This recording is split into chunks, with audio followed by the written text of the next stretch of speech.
Hi, everyone. Hope everyone is doing well this evening. This is the Canadian Foreign Policy Hour, and I am coming to you from Jojage, which has long been a meeting place of various First Nations, otherwise known as Montreal. My name is Yves Engler, and the Canadian Foreign Policy Hour is a critical look at Canada's role abroad, and we've been doing this for a bit more than 2 years now. So thanks everyone for coming. If anyone saw the solar eclipse, that was kind of exciting. We had a pretty good one here in Montreal. But the Canadian Foreign Policy Hour looks at weekly developments in Canada's role internationally, and there are many developments this week. There is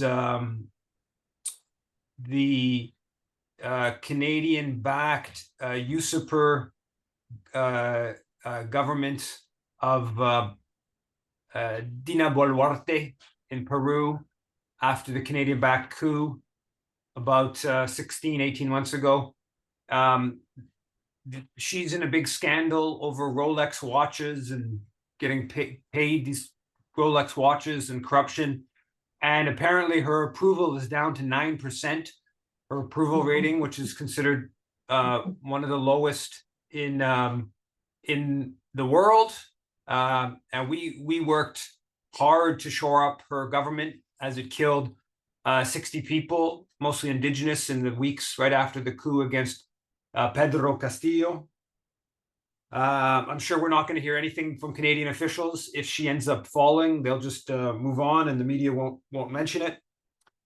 On the military, the Ibbotson in the Globe and Mail had a column, I think it was titled, "Ottawa is full of promises on everything except Canada's highest priority, defense."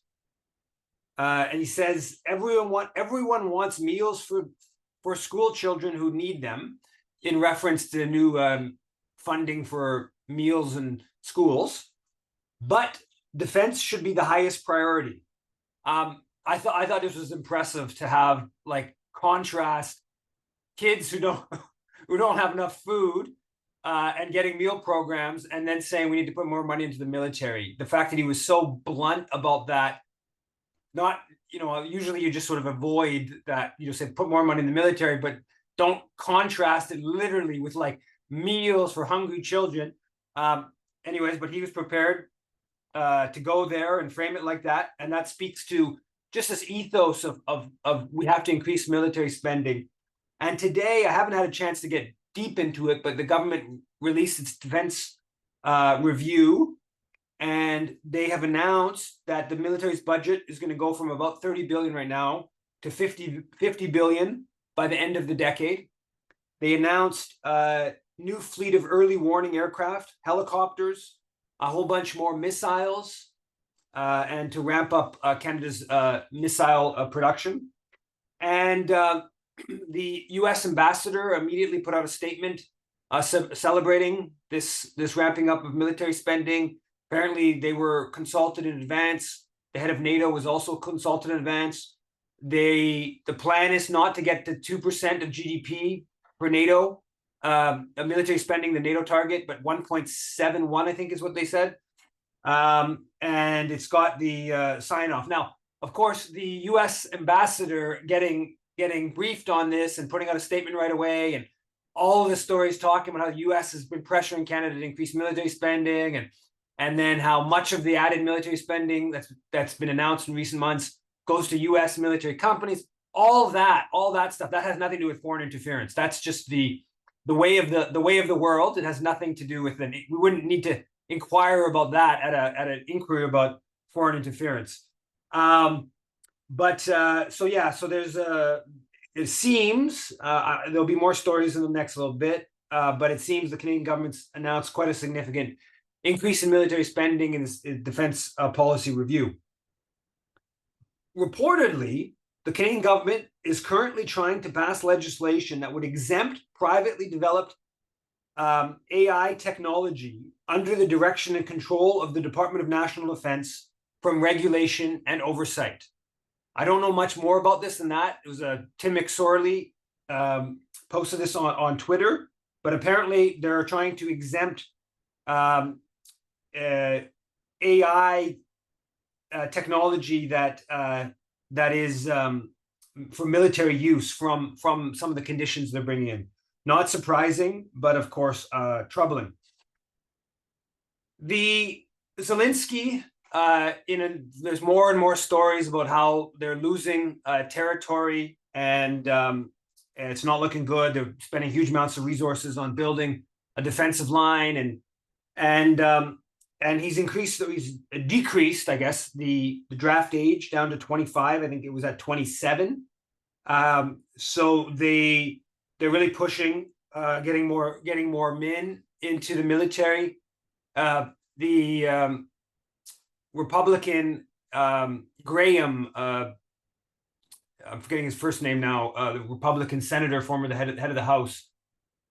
He was in there in Kyiv a few weeks ago, complaining about how they needed more men to be sent to the front lines. It really does come across as the fight to the last Ukrainian, and it's pretty grim. Also, it was announced that NATO's got this plan to put together a $100 billion fund to support Kyiv. Some have framed it as to Trump-proof the NATO proxy war in case Donald Trump wins. And Washington Post had a story yesterday about Trump and his advisors, their proposal, if they do take office, what they'll do to try to get a peace agreement between Russia and Ukraine. And essentially, it has Crimea staying in Russian hands. It has Lugansk and Donetsk regions being given to Russia, and neutrality. So they're already preparing for some sort of compromise that, from a Ukrainian perspective, would be a loss. And so things are definitely not looking good for Ukraine, and the media is reporting that more and more. The Globe had a piece on reports on Havana syndrome offer victims potential explanation for injuries. So this whole business of these diplomats, mostly Americans, but some Canadians who were in Havana, in Cuba, and they came down with some mysterious illness multiple years ago now, 3-4 years ago during Trump, and no one knew what it was. Still don't really know what it was. Now they're saying it was Russia, and it was Russia that's responsible for this. It's all pretty mysterious. It seems really hard to believe that Russia has a secret weapon that they used against, that specifically targeted principally U.S. diplomats, but a few Canadians. It didn't seem to affect any Cubans. If they have this secret weapon, you think they would be using it against like Zelensky or some of the Ukrainian officials. But those nefarious Russians, they're always scheming with something. So maybe they're just waiting for year 3 of the war. It was the 75th anniversary of NATO, and there was a fair bit of international attention to it. It was relatively limited Canadian media coverage of it, which is a bit interesting. There's going to be the bigger sort of summit in July, where in the U.S. and Washington, where I know there's going to be protests, and then maybe there'll be more media attention at that point. But it's always important to remember, what NATO was created for, right? And it's this idea that was just this defensive relationship to protect from Russia is not based in fact. And as I've written about and detailed, there were 2 main motivations for establishing NATO. One was to defend the Western European capitalist establishment from communism, not Soviet communism, but domestic communism. And after World War II, the communist parties were very popular in Italy, in France, Greece, because they'd fought against the fascists. And the established order had generally backed the fascists, and so they were kind of discredited. And so they would have won elections in Italy after World War II, except for American intervention. Greece. They won more than 30%, I think, of the vote in France, and had a bunch of ministries. And so the point of NATO was to there was the idea that communism was the way of the future, and so NATO was to sort of reinforce the dominant order, the capitalist oligarchy, if you like. And Lester Pearson was fairly open about this in March 1949. And I've read this out many times, but I just think it's such a great passage. It's from the House of Commons, from Hansard, that I came across when I read all of Pearson's speeches to the House of Commons when I did my book on Pearson. That was before I didn't do it. Was an electronic search. I literally physically went through all the books. I made sure to always have chocolate while I was at the Concordia Library because it was such a tedious task. Anyways, but I found lots of nice gems.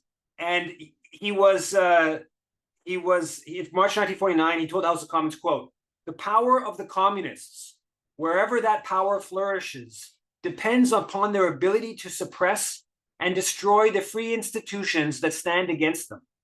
They pick them off one by one, the political parties, the trade unions, the churches, the schools, the universities, the trade associations, and even the sporting clubs and the kindergartens. The North Atlantic Treaty Organization is meant to be a declaration to the world that this kind of conquest from within will not in the future take place amongst us," right? Conquest from within of the communists taking over the kindergartens. And so they were pretty open about this. This was the objective. The other objective, and again, Pearson made comments to this to this vein multiple times in the House of Commons, was basically to dominate the world and to bring the sort of weakening colonial structure under the U.S. geopolitical umbrella. And Canada provided huge amounts of weapons, billions and billions of dollars in weapons to the French as they suppressed independence movements, the British in Kenya, the Belgians through the NATO Mutual Assistance Program in the 1950s. Huge amounts of bullets to the French as they were killing people, 400,000 French troops in Algeria. And Pearson said we had to go to war in Korea because of NATO. So they justified basically imperialism, aggressive policy all around the world as defensive, as defending North Atlantic region. So that's the roots of NATO. And as we see, when the Soviet Union collapses, NATO continues and in fact becomes more belligerent. So this notion of it being defensive is really hard to take too seriously. And so that's important history to always remember when we talk about NATO 75. Another anniversary that we just passed was Rwanda. And there's been a fair bit of media about the 30th anniversary of the Rwandan genocide. And honestly, seeing images of Kagame lighting the torch at the ceremony with Bill Clinton there, and I think the former French President Sarkozy, some others. The Rwandan genocide, the official narrative there is just so simplistic and skewed, and it's an issue that honestly, there's nothing progressive that comes out of, or humanistic or internationalist that comes out of talking about the Rwandan genocide. The Rwandan genocide has really become just a tool for the RPF, Kagame, to maintain their brutal rule and to kill and pillage in Congo. And it's just an ideological tool at this point that is divorced from reality of what actually happened. No one disputes, as far as I know, that there were hundreds of thousands of people killed. The horrors of what happened are not really up for dispute. The context and who was responsible for the horrors, that's a different story. And Kagame, of course, is probably the principal responsible. He's framed in our media as the person who put an end to it, but he's the one who just launched the blowing up of the plane of the Hutu president and the military command that unleashes the mass killing. His RPF is also the one that invaded Rwanda in 1990 from Uganda. They were all part of, Kagame was a top official in the NRM, the Ugandan government political party that wins power in 86. And the official story is that 4,000 Ugandan troops of Rwandan descent they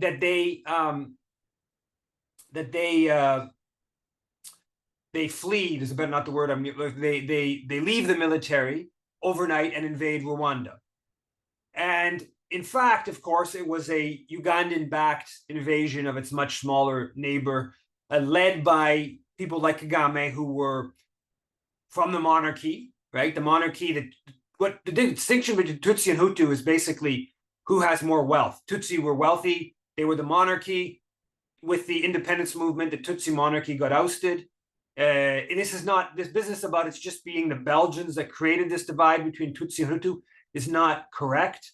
That is a class divide that goes back centuries.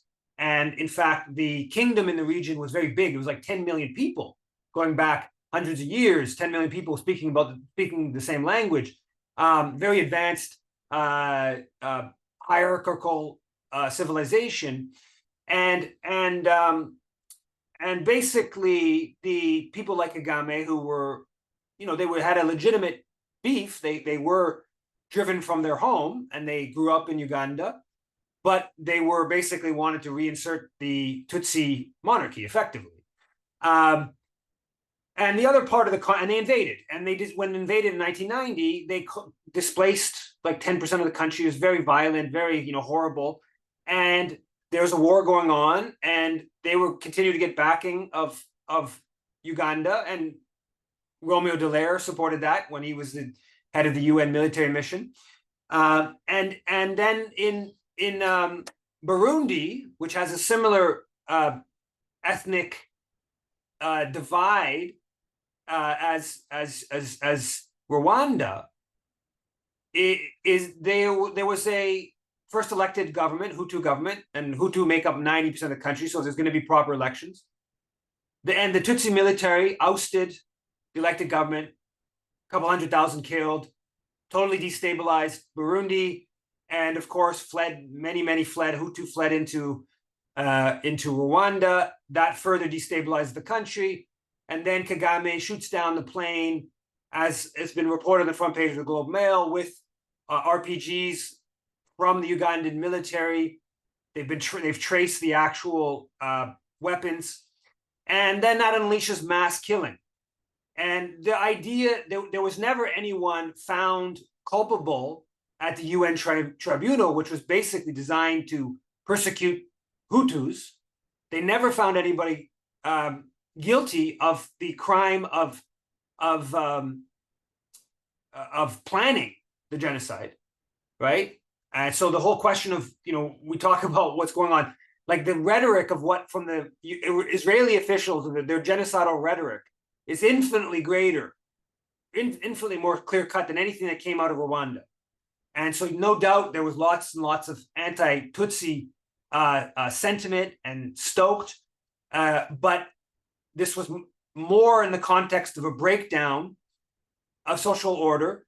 And it was a very odd choice. If it really was a long-planned Hutu genocide against Tutsi, it was a very odd choice to wait till you were the weakest you've been in 3 decades, which was what the case was after Habyarimana's plane was blown up and the Hutu military command was all killed, to then orchestrate your long-planned genocide. Additionally, there's, as Judy Rever just published on Canadian Dimensions a couple of days ago, the RPF was responsible for tens and tens of thousands of the killings that were then told to the world that they were the Hutus killing Tutsis. And she goes through like the territory that the RPF controlled and the bodies coming down the river. And it was like everyone knew the RPF controlled that territory and the bodies were coming from that territory. So obviously it was the RPF that was responsible, but the RPF was able with a much better propaganda apparatus, because they were, of course, tied into UK, US, Canada. They were much better ability to shape the international discussion of what was transpiring. So the Rwandan genocide in our media, and our, this was a horror. It was undoubtedly a total horror for those, almost everyone in Rwanda, but obviously those specifically whose family members and who were killed. No doubt about that. But the Rwandan genocide today in the K media is just a propaganda exercise for Kagame and for liberal interventionism, right? For things like the responsibility to protect the Canadian government. We've got to do more. The problem is that we haven't done enough, right? The West didn't intervene.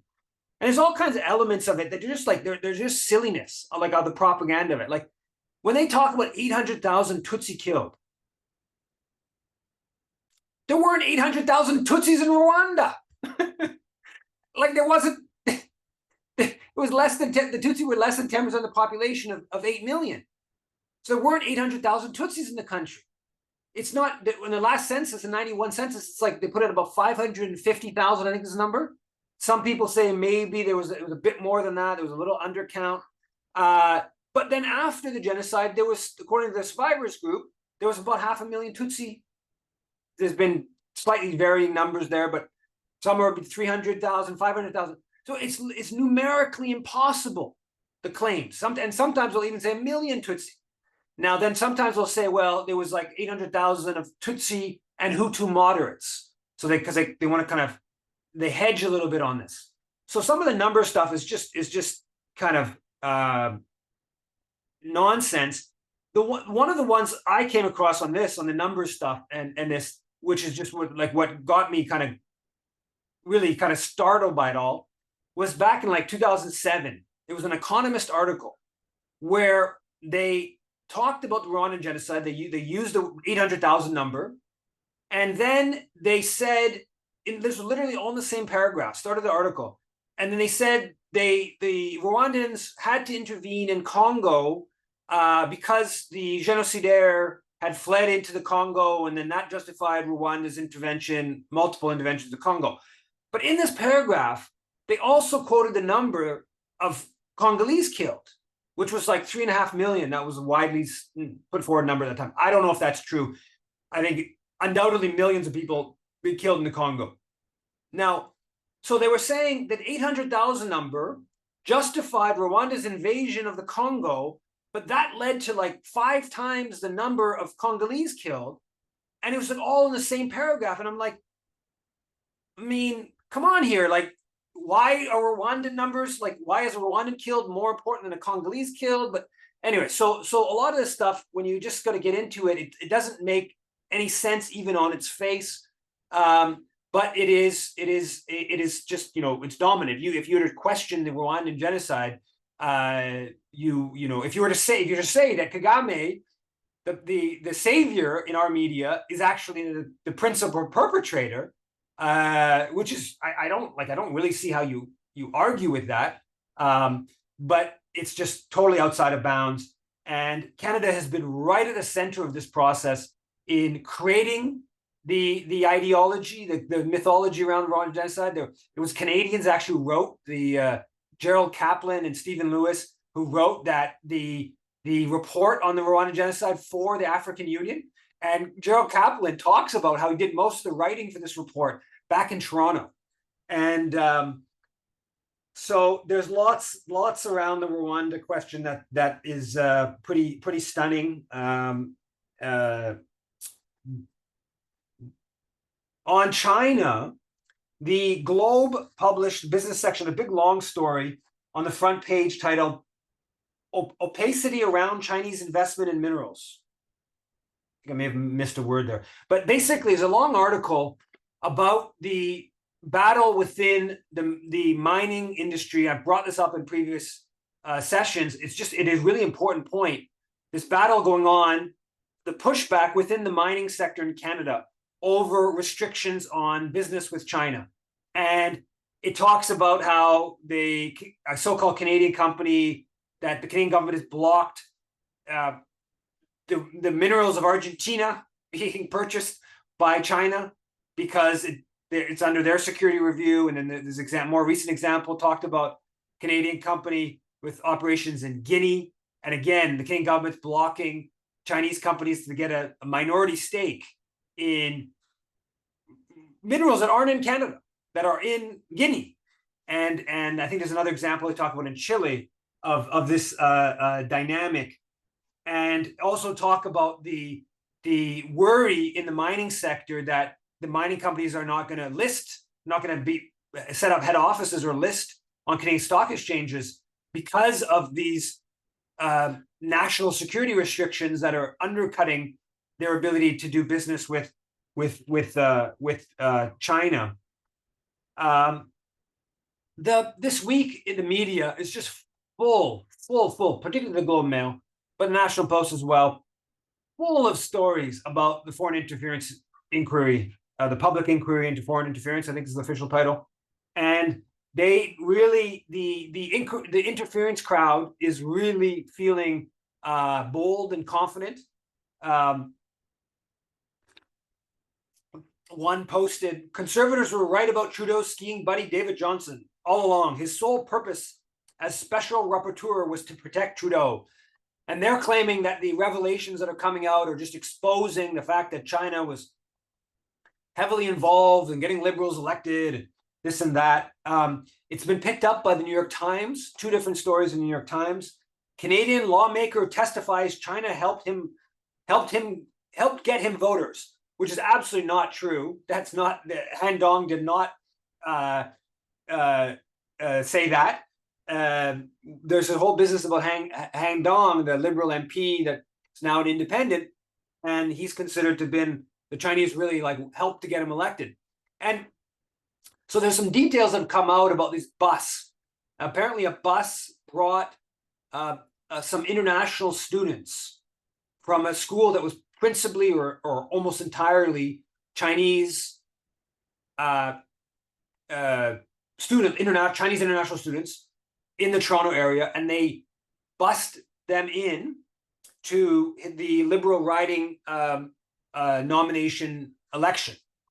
And apparently these mostly Mandarin speaking students, or entirely, it's not exactly clear, his campaign supported this, and Han Dong, there's questions about why he didn't reveal these details previously, and he only revealed them, I don't know, a week ago or not that long ago or whatever. There's some questions there. And so this is viewed as a sort of big intervention. But they still don't deal with the main issue here, or a central issue, which is what I talked about this about a year ago when this came out.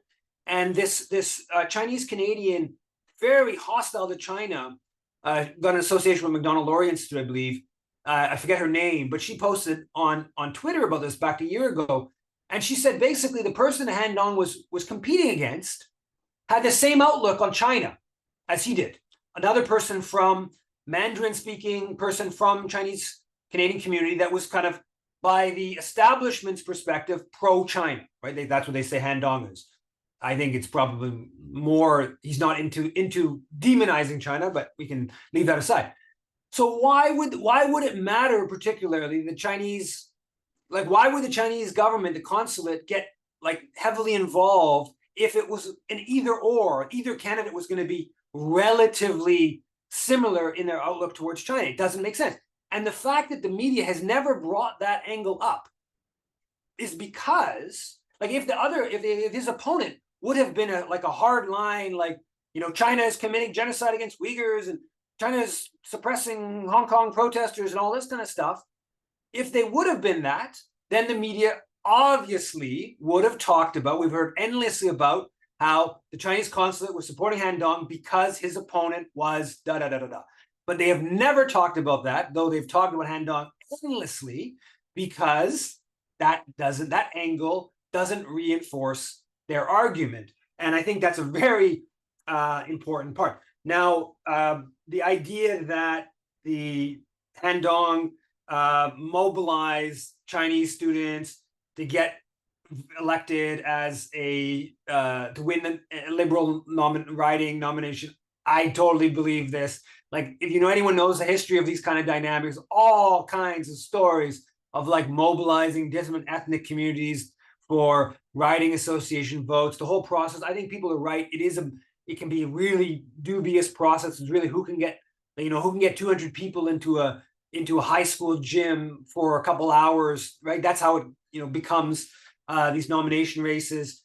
And there's talk about like standardizing some of this, and that may be a good thing. And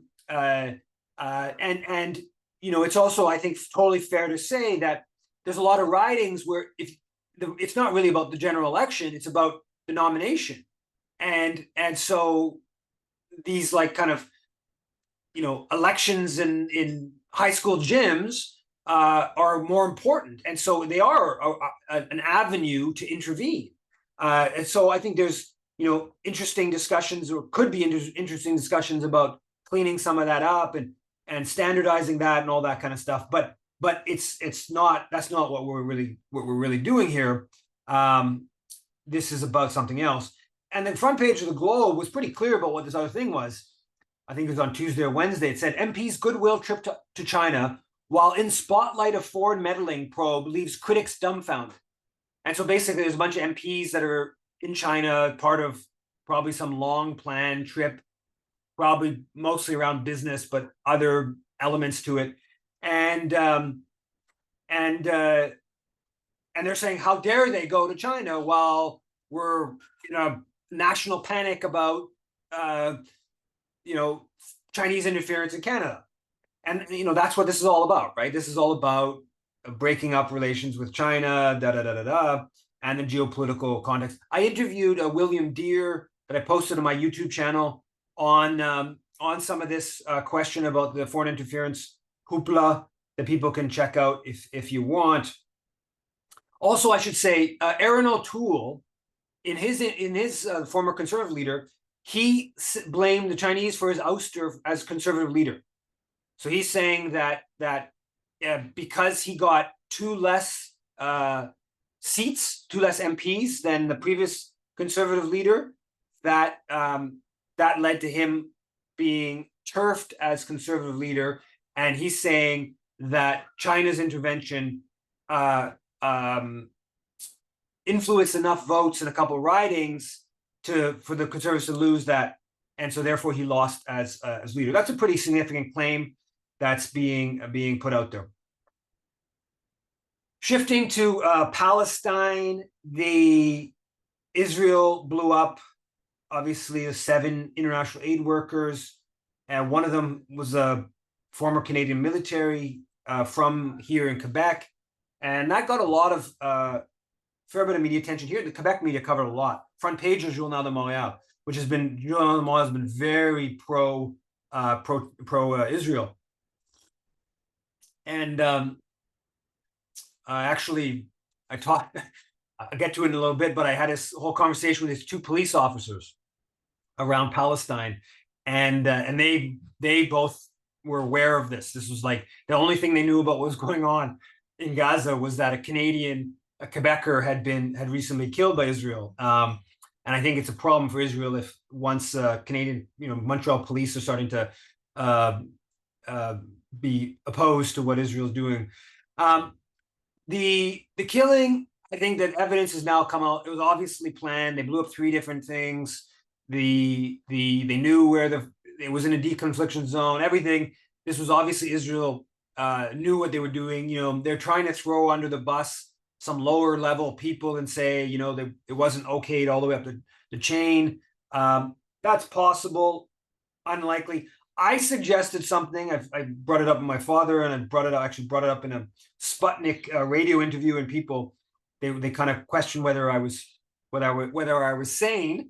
I've thrown out the idea that it's possible this blowing up the aid workers, as crazy as it might sound, obviously it's designed to scare all the other international aid. It's all part of Israel's famine policy, whatever, but on top of that, it was actually is partly a distraction, in the sense that what they did in Damascus was blowing up the Iranian consulate or part of the embassy, killing 13 top officials, that this was such a massive escalation and such a massive war crime. Obviously the bombing Syria is contrary to international law and contra innumerable conventions to bomb diplomatic, and that the aid blow up, the killing the aid workers maybe partly a way to distract from that, because Israel knows that Iran's going to retaliate significantly, and I think Iran is going to retaliate significantly to what they did with the in Damascus, and then Israel plans to then go up one notch and is really intent in drawing the U.S. into a full-scale regional war with Iran, and that could even lead to literally World War III. And so the blowing up of the aid workers and all the attention that's given to that sort of takes a little bit away of how crazy what Israel just did in Syria is, and I think that's sort of been true in that. So it may be. I mean, this is absolutely completely speculative on my part, of course. No evidence, no proof of this at all. But I think it's clear that Israel didn't do this by accident. They knew exactly what they were doing. Maybe it was just a problem with chain of command, but I'm a little bit skeptical about that. So then the question becomes the why question, principally, scaring aid workers, maintaining famine. But on top of that, maybe there was also, they saw, hey, well, maybe it also might serve our purposes with regards to distraction. I don't know. Anyways, there's all kinds of horrible stories. Obviously, just the horrible bodies being found in Gaza, and the stories about the apparently Israeli officials or really medical people amputating Palestinians' hands because all these detainees that the Israel kidnaps. Israel's nearly 10,000 hostages. We hear a lot about the 100 hostages, but we hear very little about the 10,000, nearly 10,000 Palestinians in Israeli jails. But apparently a lot of them are I guess they're tied up so brutally that they need to have their hands amputated even, apparently. So all kinds of stories about Israel's horrors just keep trickling out. There's a number of questions on this. I don't know how long I want to go on this, but one thing I thought I'd mention is Gada Sassa, who's this Palestinian, quite controversial Palestinian Canadian activist in Hamilton, does lots of great stuff, but frustrates and annoys lots of people as well. But I think does tons of great stuff and is a real light of a principle. There's this right-wing Twitter commentator who says she's Anishinaabe, and she basically uses Indigenous First Nations kind of cred to say, I'm troubled by the hatred against Jews and the disappointing ignorance fueled by misinformation emanating out of university campuses. And there was at this York event, there was this Indigenous judge who basically said universities are hubs of anti-Semitism, the same old line, pro-Israel line. And they use their Indigenous cred to make the case. And so Gada, she said that they were sellouts. And there was a real pushback to that. And I was like, yeah, the sellout is the right word. This person just went on a Israel lobby tour to Israel a couple months ago. And then there was pushback. I got criticized for this by Indigenous commentator. And the context of all this is that this is at least 2 decades of pro-Israel groups consciously targeting First Nations leadership and working with them to bring them to Israel and other affairs, different kind of projects and stuff like that, all designed to avoid connecting the dots between settler colonialism, right? And the Israel lobby in Canada knows that the ideological ethos, whether the reality, that's a different story, the land back is not really happening, but at an ideological level, there's a recognition of settler colonialism, a recognition of stealing indigenous land.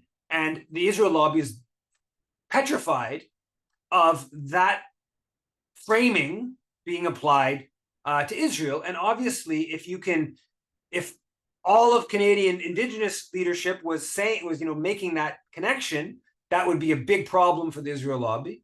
And the activist base within First Nations in Canada are, of course, making that connection. But much of the leadership is not. And they're not for many reasons, but an important one because the Israel lobby has worked very hard, sponsored many, many trips to Israel, and to avoid that. And so the word sellout, I think, is correct. I mean, it may have a kind of racist connotation in some contexts, but in this context, it's actually appropriate. So that's an element that needs to, and I detail some of this in my left-right Marching to the Beat of Imperial Canada book about the different ways in which the Israel lobby has tried to absorb First Nations leadership into their worldview. The Anthony Housefather announced that he was going to remain in the Liberal caucus, so the whole business was a much ado about nothing, and I knew that was going to be the case. The Pierre Poilievre spoke at this event on yesterday, titled 6 Months in Hell Rally, pro-Israel rally. So they've reframed this whole thing. The genocide and the terror against 2.3 million in Gaza is now 6 months in hell for Toronto Jews, or specifically Toronto pro-Israel or Zionist Jews. And they had a rally, and Pierre Poilievre was there, Melissa Landsman was there. There's I mentioned the Gada Sasa, and there's this new Canadian Women Against Anti-Semitism, I think is what they're called, and their sort of framing is through the rape lens. They're explicitly calling for her, she's a PhD student at McMaster in Hamilton, explicitly calling for her to be expelled from the university. And so this is like what a feminist, so-called feminist group is doing, is trying to oust a Palestinian woman from her PhD. There was also a full-page ad taken out in a bunch of papers. I saw it physically in the Montreal Gazette. I saw a photo online on the front page of the Globe Mail, I think on the Toronto edition, of it was Canadian entertainment and media industry against anti-Semitism. And it was all these mostly Jewish names, but a bunch of prominent people. I think like Adam Goyen, who I don't believe is Jewish. Dozens of these figures from the media and entertainment industry with a statement about anti-Semitism, whatever, just the same old pro-Israel kind of anti-Semitism statement. And it was in the Montreal Gazette, was paid for by the Federation CJA, the umbrella group of Canada's Jewish community. There was also this weekend there was some pushback to the attacks against the demonstration in Toronto that we talked about last week. The 6 Toronto City Councillors signed a statement supporting freedom of assembly and saying it protected under the Charter, Section 2 of the Charter. That was a statement by the Canadian Civil Liberties Association, another group, I believe, who sponsored that. So at least some city councillors. Olivia Chow, the mayor, refused. Somebody caught up with her at a run on the weekend and asked her about it and filmed it, and she refused. She's refusing to come out. But this didn't stop. The Toronto police threatened this weekend's demonstration in Toronto. Though from what I understand, there were no arrests. They let the protest happen. The Ontario Solicitor General condemned the protest, Al-Quds protest in Toronto. So that repression kind of continues. Now, the Globe published this on Tuesday, published a full page of the op-ed page and a big long story all about this open letter and the civility in Canada. So it was an open letter to Canada's political leaders for the sake of the country's future. The defense of civility rests on all of us. And it isn't only about Israel, but that's really what it's about. It's about basically uncivil, we don't import foreign conflicts into Canada, and we need to remain civil and this and that. And so the Globe had their in-house editorial, and then the full page devoted to the letter with all the signatories, people like Jean Charest and other former MPs and this and that. And so they're really pushing this line of we don't import foreign conflicts, keep it all civil, In fact, in reality, we need to be amidst the horrors, we need to be more uncivil. And that's the problem. Now, on that note, another one in Quebec that really blew up this week is with Melanie Joly. So we talked about Melanie Joly's getting confronted on 10 days ago, Friday, about 10 days ago, on Laurier Street here in Montreal, a father of two, biking along with his two kids, sees Melanie Joly, goes up on the sidewalk, pulls out his camera, and starts questioning her. She hits his camera. She holds on to him, and it's quite an exchange. This thing, the Francophone media went completely bananas on this week, complaining about what happened, not blaming Joly, but blaming the individual and how this is all so horrible. Melanie Joly n'est pas un punching bag. So she's not a punching bag. Avec la montée de l'incivilité, il a péril en la demeure. So the mounting incivility, there's a peril of what's coming, Okay, so the media, and Joly was on Tout le monde en parle, the big Radio-Canada thing this on Sunday, where they actually play the video, and then she talks about how horrible it's been for her for the past 6 months of supporting genocide, and she's been harangued and harassed and and so even on Tout le monde en parle, which is sort of would be viewed as a leftish, that's a very important thing on Radio-Canada, but kind of leftishy. She does her whole spiel, and they go along with the whole spiel, how horrible it is. Tons and tons of media. Now, Pascal Saint-Onge, the heritage minister, puts out this tweet,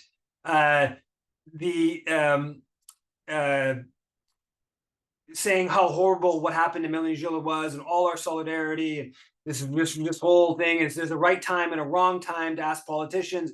The right time is the office, and this and that, and on their personal time is the wrong time, and all kind of this highly moralizing statement. Okay, now I was told about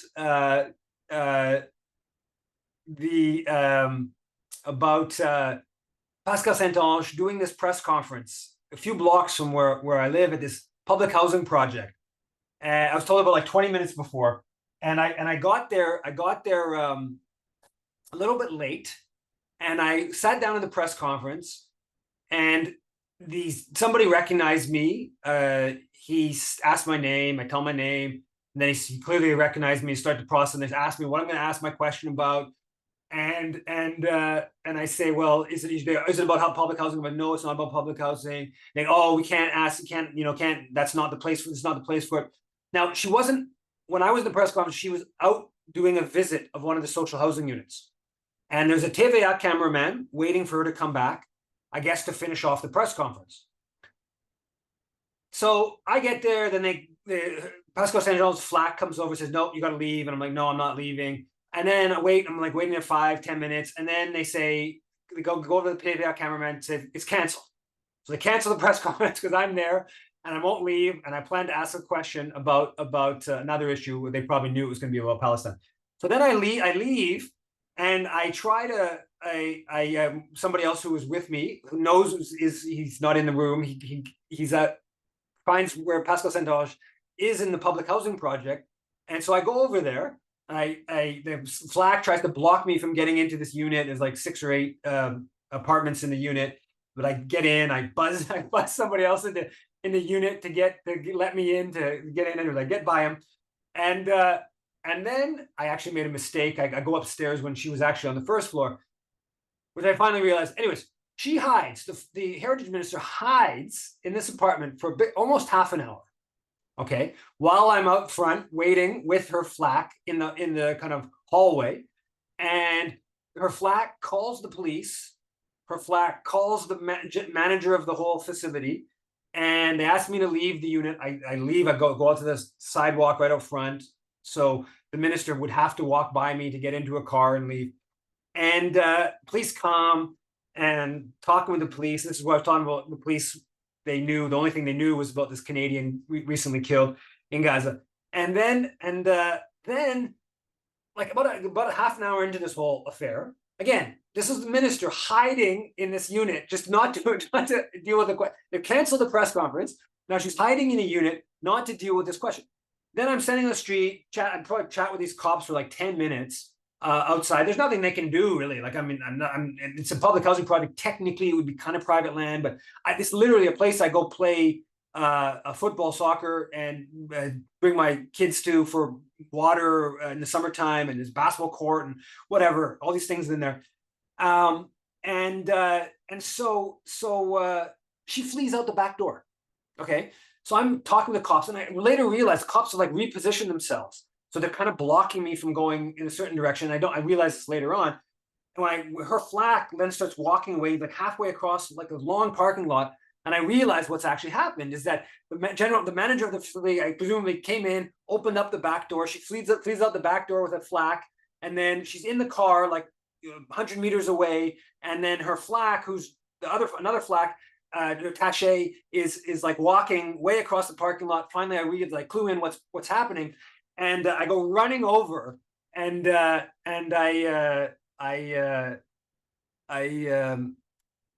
have the opportunity to ask. No, that's not the right one. Let's see.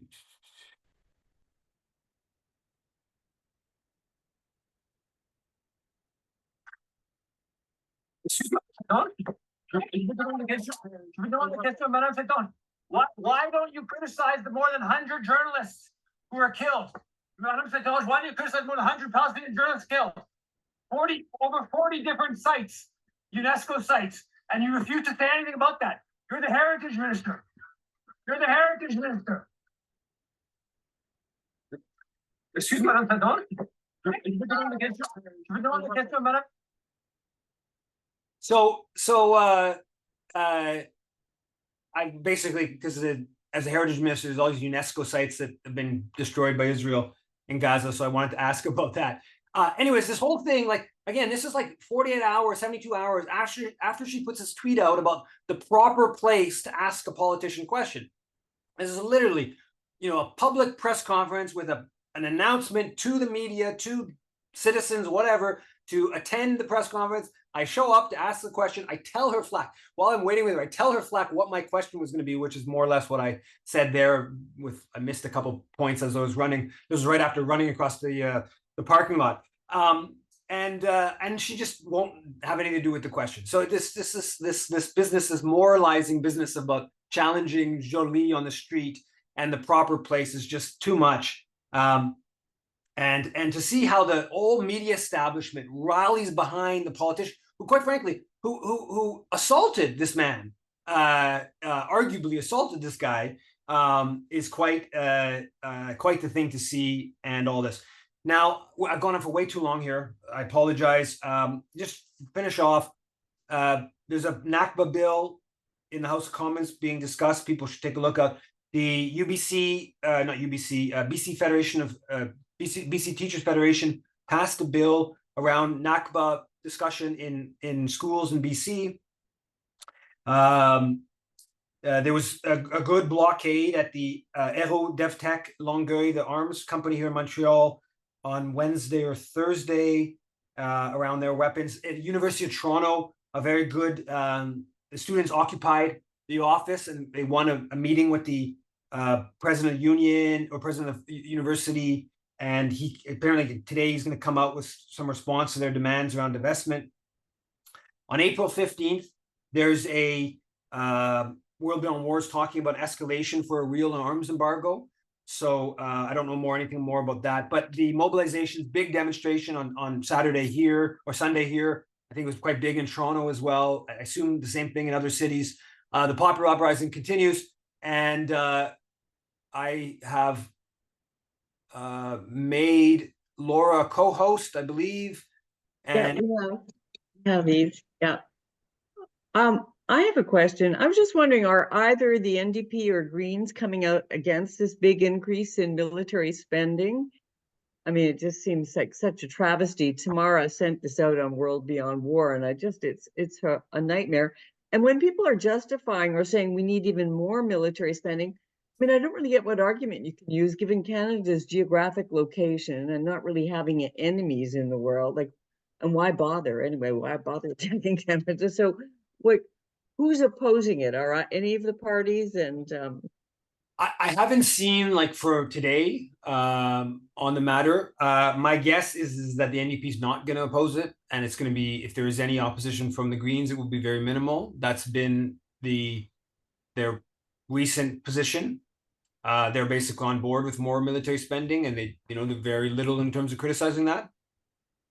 Yeah, I don't expect much there. I agree with you. It's just a total scandal. Like the idea that this is defense, when John Ibbitson contrasts like meals for needy school children versus, this is defense, like we're actually protecting Canada. I mean, it's absurd. It's just like, I guess if you're in a context of actual defense, you can make an argument for prioritizing that over meals. Probably still not a good argument, but you could make that argument. In this case, obviously, all this is just more resources devoted to supporting the U.S. empire directly, in the sense of much of it will go to U.S.-based arms companies, and also in the sense that it's about strengthening the Canadian military to fight as part of U.S.-led wars.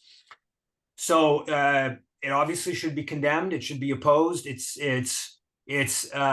madness to take it from needy school children's getting lunches. It's also madness in the context of climate crisis and needing to use social resources for transitioning off of fossil fuels. But most likely we're going to get very little pushback. Okay, John, go ahead. Thanks. Yeah, there is a need for things like Coast Guard search and rescue, disaster relief that's typically handled by the military, but that could actually be well repurposed. But that also includes defense of the Arctic resources and international law. You have to be able to claim control of the international resources under which there's so much oil, and our neighbor there is Russia, who does not have a good ecological. So there is some basis for some of these expenditures. I'd just rather they were reframed as those rather than military. But my question to you, Eve, and nice to see you again, is I was watching the Electronic Intifada the other day, and they had quite the interesting take on World Food Kitchen and Jose, and talking about it in such that made me think of it as in the same way that the U.S. aid program, it's a stalking horse for imperialism. And I'm wondering if you'd had any thoughts or done any reading along those lines about that. Well, I was taken aback because I read the Wall Street Journal a day late at the Bibliothèque Nationale, because I get it a day late. So after the 7 people had been killed, the Wall Street Journal had a story in the paper that I read the next day, but from the previous day, about the World Food Kitchen or whatever. I think so, yeah. Yeah, and how they just this kind of like lauding story about all their important works and stuff. So and before they'd been killed, so they didn't mention it in the story. And then I haven't done deep reading it, but I saw that like Nancy Pelosi nominated that chef, the Spanish chef, to be the group to be for the Nobel Peace Prize, and they seem like they are part of like a sort of soft U.S. power, probably partly designed, partly to undercut UNRWA. That's how they were viewed and used in Gaza and stuff like that. The guy, the chef, was like he condemned, I think, the Spanish government for criticizing Israel back 3-4 months ago. So he's like, this is total U.S. establishment kind of organization, total establishment. And they were coordinating very closely with Israel. I think he might even have like met Netanyahu or something like that. I think that not that long ago. I think I may have even seen that. But yeah, so this is to kill them all is like, it's possible that this was some like a real fanatic faction of the Israeli military. That's possible. I assume there are some real, the Israeli military isn't just one thing, right? There would be varying ideological currents within that, and that right, far right and extreme right. Yeah, right. But the person in charge of making this call was one of these like total, Smoldrich kind of whatever Jewish supremacist, kind of voices. That's possible, and it wasn't really kind of like the IDF that made the call. That's possible, but my inclination is probably not. Probably this was some more thought through strategy that was designed to send a message, or like I mentioned, possibly something to do with a distraction. So it's pretty wild, bold, if you want, kind of move. And like I said, when I talk to these two Montreal police, and I'm telling them why I'm there to ask the minister a question, all that they knew was former Quebec Canadian soldier killed by Israel. They were substantially more sympathetic to what I was saying because this guy had just been killed. So that's trickling into a layer of Canadian public that I think Israel would be a bit more, getting more and more concerned about being, really turning on Israel. But I don't know much more about it than that. So before going to Yuri's question, just on that topic, so you don't think the initial explanation that Israel gave was that I don't believe it, but at least they did acknowledge that it was a calculus and that they deliberately killed these people. And they said it was because they thought there was a Hamas operative, one person was in one of the cars. And so they made it sound like the IDF made a deliberate calculus. So you don't think that's... Well, I think they made a deliberate calculus. I don't think it's because, the idea that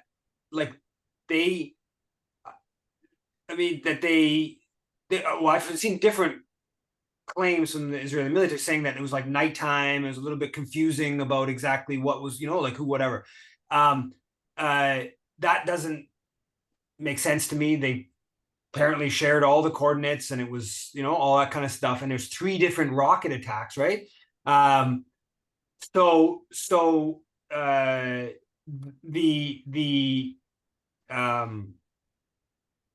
It seems to me this was like more likely a message.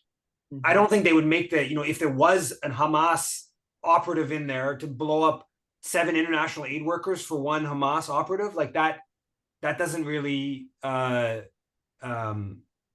make sense either so it's planned, but like with what intent, to me, is where the discussion needs to go.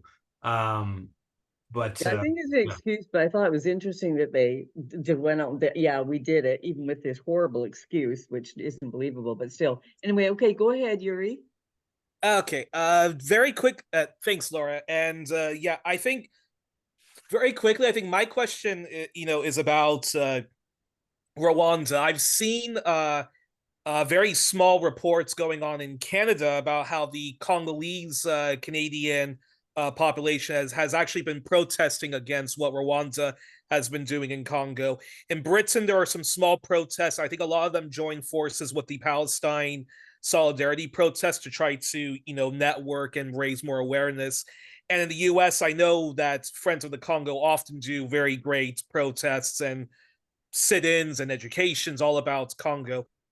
But my question about Rwanda, because it boils my blood having a mother that comes from Congo, is is there still like a huge silence around Rwanda?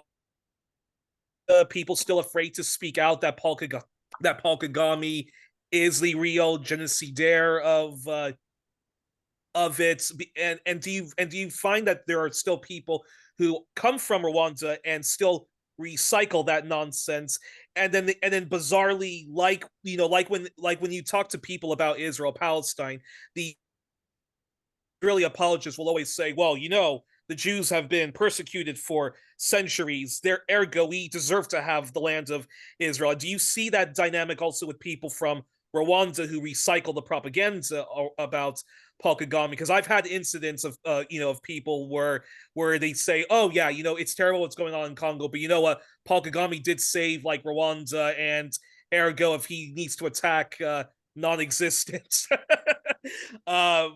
Tutsis and so forth, he has the right to do that. So I'm curious your response on that. Well, I've had lots of arguments over the years with different Rwandan, either Rwandan international students or people in Canada on some of these issues. So there's definitely there's like a whole structure of Rwandan government-backed community associations that host all kinds of things, and host it when Kagame comes to Canada, speaks in Ottawa, Montreal, and stuff like that, that they host him. So there's definitely a lobby. Actually, the front page, I meant to mention this, the front page of the Globe today has a story about how these Rwandan Canadians want to be part of this foreign interference inquiry, because we know, and the CSIS has even admitted that they've tried to assassinate, Rwandan government's tried to assassinate people in Canada. And they actually listed and stuff like that. I mean, Robin Philpott, the publisher of my runs the publishing house that published my last book. He was on that list. So the Rwandan government, and then it was not long ago, there was a story, the Rwandan Canadian that got charged for spying for the Rwandan government. He was, I don't know what he was in the somewhere in the Defense Department, I think, Department of National Defense, I think. But so yeah, the Rwandan government has clearly been interfering in Canada, and they've been assassinating lots and lots of people in Tanzania and Kenya and Uganda, tons of people, and also in South Africa. And there's been huge disputes. Paul Kagame people have been assassinated in South Africa, and big disputes between the South African government and Kigali. But yeah, there is a network. I mean, there's lots of, I find the Rwanda one kind of fascinating in that it's now been on, like I think I said this in previous sessions, but it's now been on the front page of the Globe Mail that Kagame blew up the plane, that a lot of the sort of important kind of pieces in this story have been undercut on the front page of the Globe Mail. So, but there's still this, just like the Rwandan genocide is just this simplistic thing that Kagame stopped, right? That still is like just totally out there as a thing. And Romeo Dallaire's got this new book out, and Romeo Dallaire's kind of all around in the middle of this 30th anniversary stuff. But like the realm of like modestly informed people on this matter, it's now like completely clear that Kagame is a brutal dictator. It's now completely clear that he's been, causing mayhem in Congo. This is stuff that's not really like up for debate even, for, if you're a little bit informed on these subjects. But there's simultaneously there's just this glow of like Kagame as the hero to end the genocide. So yeah, I think there is still lots of, kind of support, but it's mostly, yeah, it's not really sort of publicly debated in some ways, because it's when you know a little bit, it's pretty clear that the simplistic narrative kind of falls down.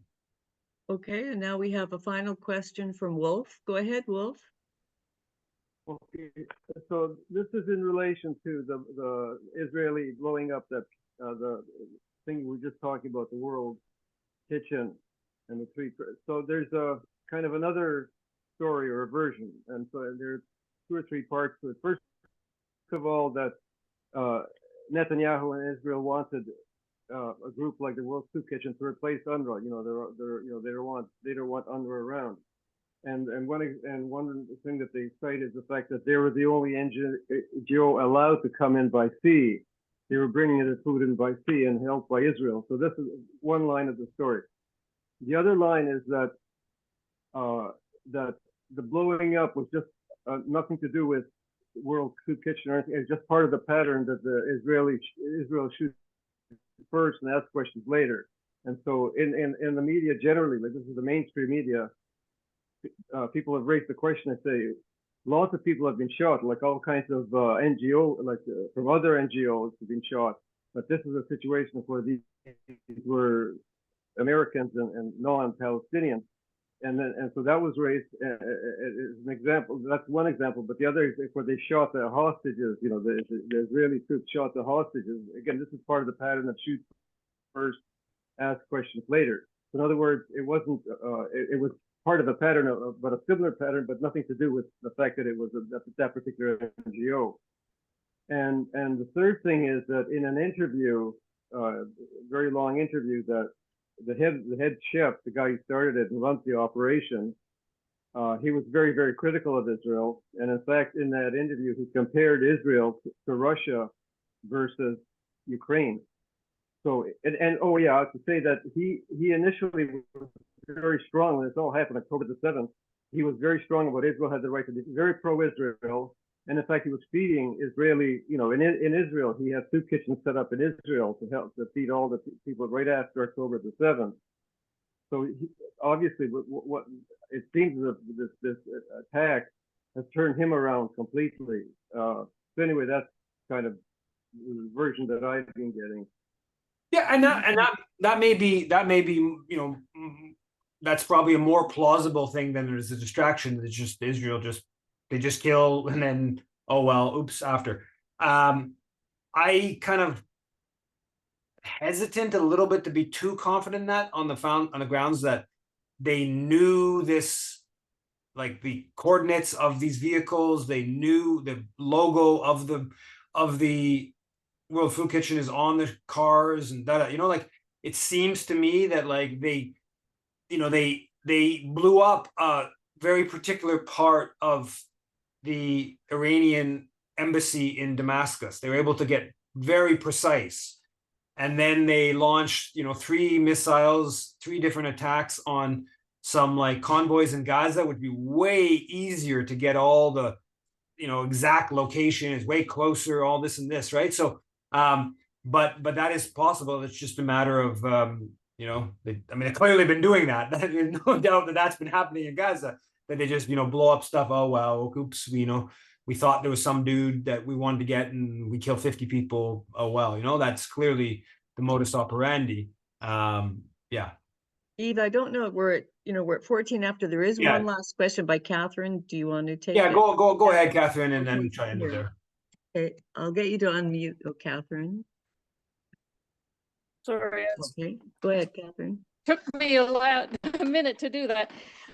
Yeah, thanks. Actually, I'm going to turn off my video because I think I sometimes lose contact if I don't. I was listening to Democracy Now! From Friday, and they were talking about the AI targeting by Israel, and it just makes me very worried because Trudeau has been harping about AI and going on about how we've got to and what you said, Eve, too, about making it, possible for more companies to produce AI here, and I'm just worried about what if Canada's trying to learn some lessons from Israel about this AI targeting, which sounds just awful, where they have the one system, Lavender, that identifies possible militants, and then 10% of which they know or not.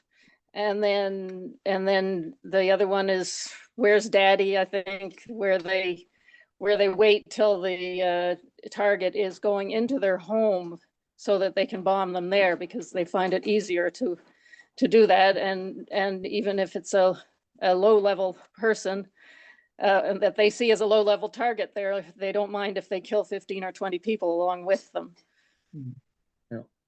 Yeah, it's pretty mind-boggling how horrible it all is. But yeah, I don't know much about, I think there's no doubt that the Canadian military is following this and is going to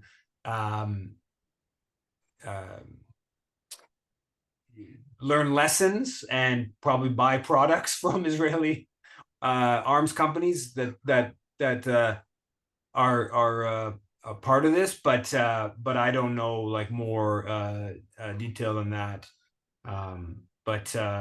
Yeah, it's the story gets more and more grim, and Canada's support for all this is pretty horrible.